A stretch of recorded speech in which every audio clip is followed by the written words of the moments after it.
Rocky Productions presents Minimum Wage Sentai by Stephen Bove. Read to you by the author. Chapter 4, Remember the Fallen. "Why is Billy's empty?" asked Jason as he walked over and looked at the teleporter tube full of ocean water. "They teleported the area around the changers, but sadly I had to leave them behind," said David as he looked over at his wife. "But Puppy was able to save us at least. I guess Billy wasn't wearing his." David was the former purple fighter. Puppy hacked their computers and discovered that the Zorgans had been able to track us all by our changers. "How?" asked Kimberly as she walked over and looked at the large computer monitor which had a battle plan on it, as well as pieces of the different Zorgan ships. The 4 small ones and the large mothership. "Everything here is based off of Zorgan technology," replied Zordan. Zordan looked like a human, but his skin was white, not human white, which politically correct people would call Caucasian. No, his skin was as white as snow. And all over his body had a mixture of orange and brown stripes. His ears were pointed at the lobe, and his nails were naturally black and sharpened at the tip. Zordan's eyes were blood red and slit like a snake's. He wore a long tan tunic, which to humans it looked like a dress. But Zordan said his people called them tunics, and every one of his people that wore clothing wore this.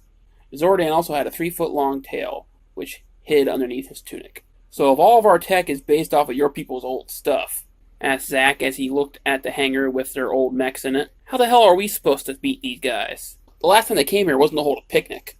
"True, their last plan was to make the brightest of us reproduce until they had highly intelligent offspring to enslave and kill the rest of humanity," said Puppy. Puppy was a small, mechanical dog-like robot that was Zordan's companion. His body was silver and had a pair of glowing green eyes. He stood on his hind legs and had a small blue screen on his stomach. Over his right eyelid, a small blue piece of glass, which was held onto by a piece of metal that was attached to the side of his head. This was used as a screen for Puppy to use in case he wanted to see what was on his monitor. This came in handy when he would have to hack into equipment.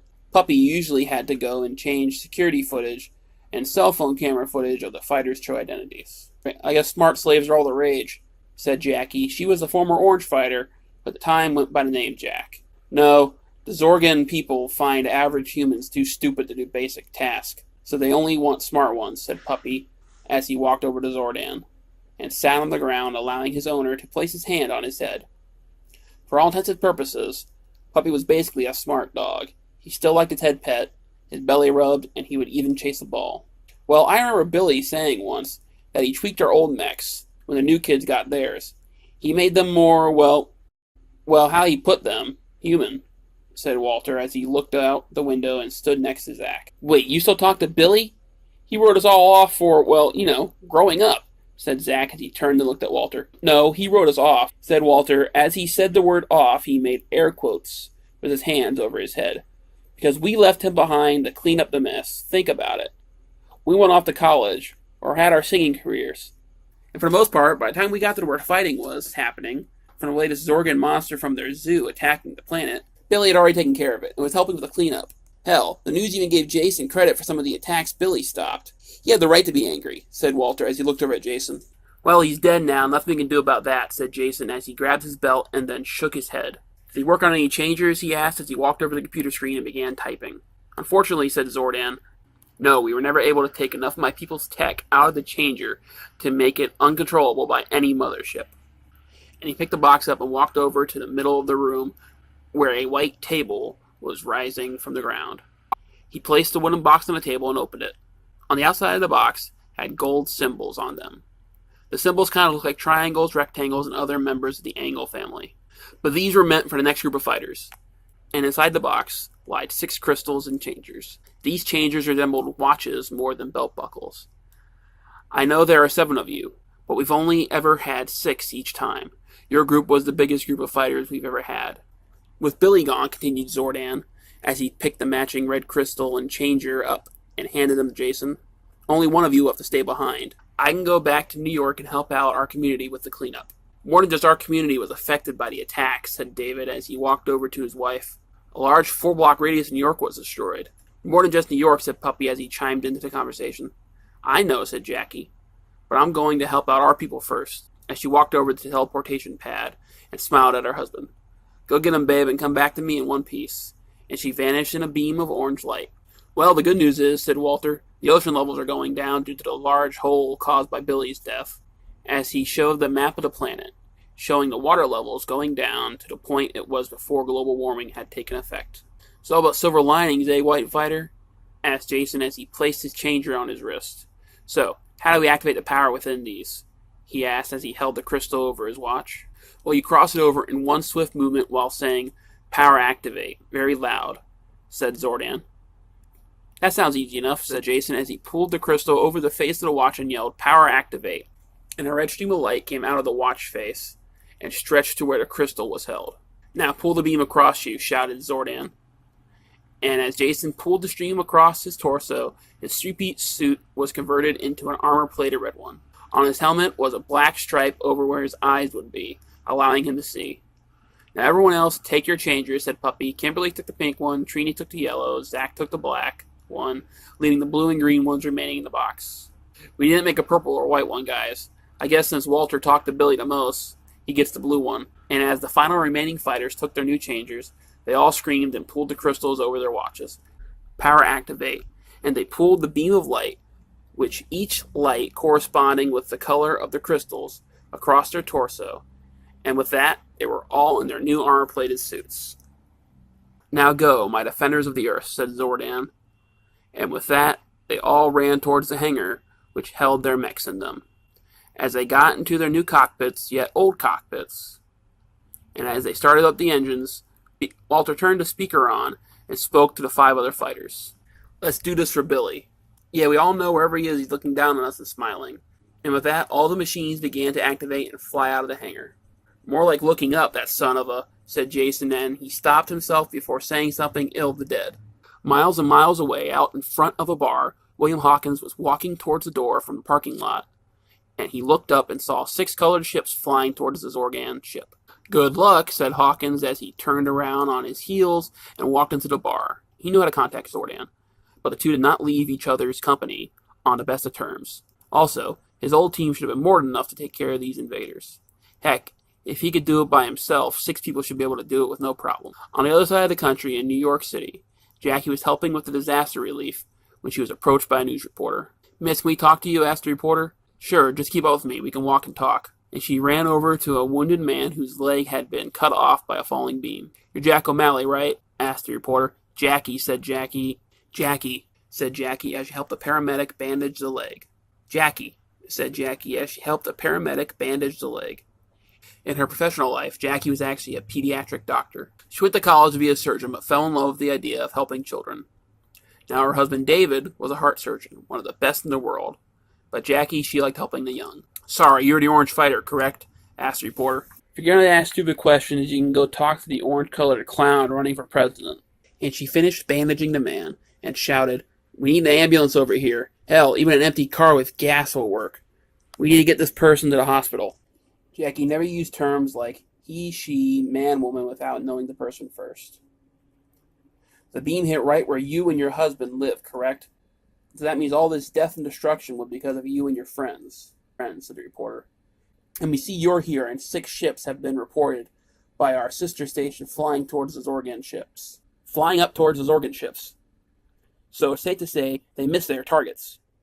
And all of you got off scot-free. No, that's wrong, said Jackie angrily.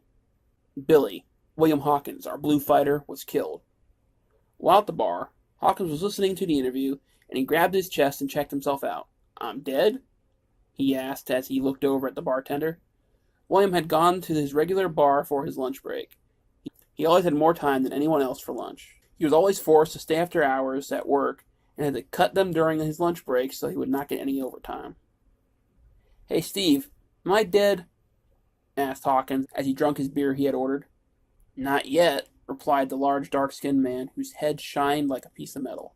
Steve wore a black shirt and pants. Rewind that real quick and turn it up, said Hawkins as he reached over the counter to grab the remote control to the TV, but Steve grabbed it first.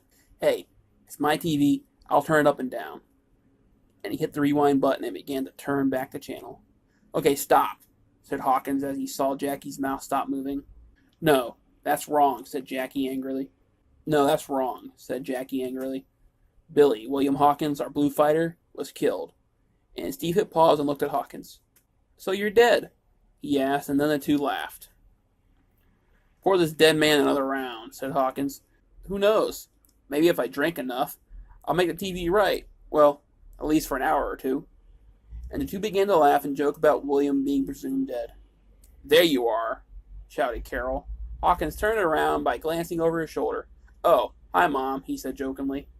You're not dead, continued Carol. I'm not? Asked Hawkins as he felt his pulse.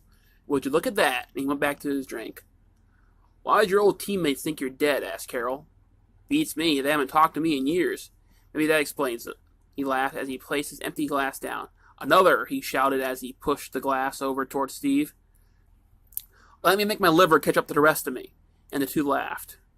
They have your tech, said Carol. So? Asked Hawkins. If they can lock onto your changer. And Hawkins stopped Carol from talking. Listen, lady. Did you hear the news? I'm dead. And none of this is my problem. He went back to his drinking. What happened to you? Asked Carol as she got up. I remember you in high school. You weren't this miserable of a person. It's called growing up, said Hawkins as he nudged Carol with his elbow. Besides, there is nothing in it for me to save this sorry world. What do you want to be paid? You live in it. That should be payment enough. You don't do what I do and call it living, Hawkins continued before he stood up from his stool. Now, if you excuse me, and he got up and raised his half-empty glass into the air, I'd like to make a toast. And Carol turned and went to leave the bar, and she stopped at the door and turned around to look at Hawkins. As many of you all know, today I died, and the crowd laughed and some even went awe. But fear not, my friends and fellow drunks, for I have risen, I have returned. This made Carol perk up a bit, thinking Hawkins was going to do the right thing. I am not going to perform any miracles here tonight. I have to do that enough at work. You know, because my managers expect me to do it, but not the people they promote over me. During this rambling, Carol realized that this was the same old Hawkins she had had dozens of conversations with. No, I'm going to turn this beer, and he held the glass up to his mouth and smiled, into piss, and he drank the rest of the glass in one swoop. The bar exploded with laughter as Hawkins slammed the bottle on the counter. What happened to you? Asked Carol as she looked down at Hawkins as if she was better than him, when in fact she probably was. You know my story, said Hawkins as he lowered his head towards the bar counter. I sacrificed my happiness, my love, my family for this planet. I got nothing in return. Hawkins then picked his head up and placed his hand under his chin with his fingers interlocked. I don't owe this world any more. Carol shook her head in disappointment and disgust before she turned around and began to walk out the door. What a loser.